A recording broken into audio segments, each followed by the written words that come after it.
Walaupun ada drama, lupa menuangkan blue band cair saat menuangkan adonan ke baking pan, tapi syukurnya kue-kue saya hari ini bolu pandan, roti kukus gula merah, dan karamel semuanya sesuai ekspektasi ya, artinya tidak mengecewakan lah ya. Om Swastiastu semeton punapi gatra, dumugi setata kena rahayu ya semeton, dan selamat pagi para bunda hebat.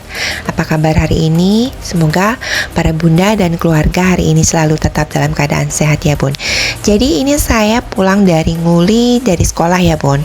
Ini saya mampir ke pasar untuk membeli keperluan bikin kue ya. Jadi hari ini saya mau bikin kue bolu pandan yang telur 8 dan juga telur 4 ya. Jadi untuk bolu itu saya buat dua ukuran, telur 8 dan telur 4, kemudian roti kukus gula merah dan juga karamel. Nah ini ica-icanya saya udah sampai di rumah, dan ini saya mau bikin bolu yang telur 8 terlebih dahulu ya bun ya. Dan disinilah ya ada drama gitu ya. Saya lupa menuangkan blue band cair saat mau dituangkan ke baking pan. Jadilah akhirnya blue band itu saya tuangkan ketika adonan itu sudah di baking pan gitu.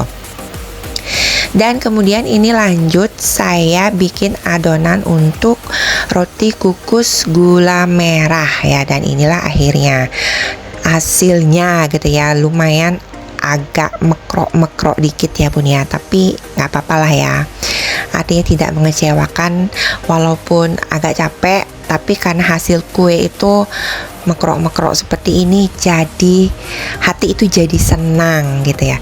Dan inilah bolu telur 8 yang ada drama lupa menuangkan blue band cair saat masuk ke baking pan ya. Jadinya seperti ini bun, cantik juga ya.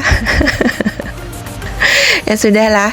Kemudian ini adalah cairan karamel ya. Jadi setelah roti kukus gula merah dan bolu telur 8 itu jadi ya, udah matang, saya langsung proses pembuatan karamel ya. Pembuatan karamel itu lebih simpel ya bun, kalau menurut saya ya lebih simpel dari pembuatan bolu, karena tinggal diaduk-aduk aja gitu ya. Dan jadi ya akhirnya kita panggang untuk kue karamel. Nah untuk kue karamel ini saya pakai baking pan yang telur 6 ya. Jadi saya punya baking pan telur 8, telur 6, telur 4 itu keluar semua bun.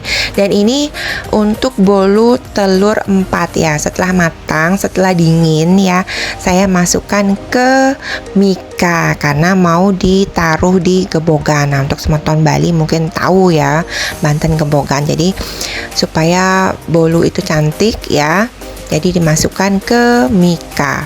Nah inilah penampakan kue karamel saya ya bun ya, lumayan bersarang dan mendul-mendul dikit bun.